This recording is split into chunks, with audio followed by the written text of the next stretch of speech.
is that Obama chose to feel that the most important thing to do in education was not test scores, not science, not math, but political consciousness and radical identification. And, in fact, the stated purpose of the grant was to get away from focus on test scores or on student achievement and instead focus on radical ideology. And to me, that's not where we should be spending our education dollars.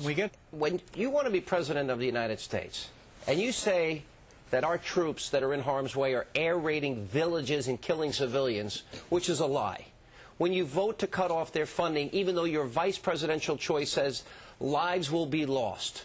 When you hang out with Jeremiah Wright, when you hang out with Bill Ayers, when you hang out with Father Flager, you hang out with Tony Resco, why does a part of me, you know, he's the most radical and unqualified candidate, Dick, to even be within reach of the White House.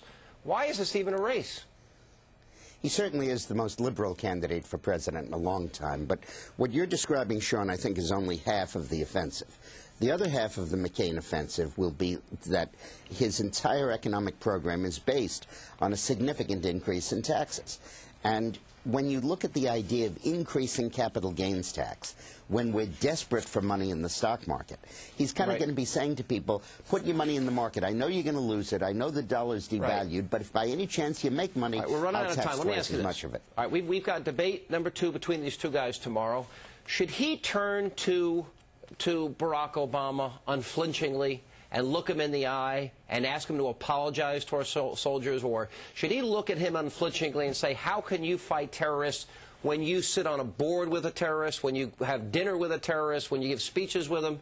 Should he, you know, what would you advise him to do? I don't think that's the right phrasing of the issue.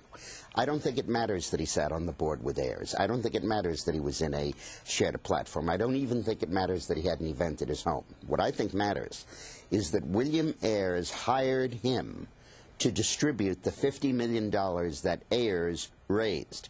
And that is the only executive experience Obama's had. And I think the looking in the eye should be, this is not somebody who you just ran into in the neighborhood. But I do believe that McCain in the debate has got to make the issue of taxes stick.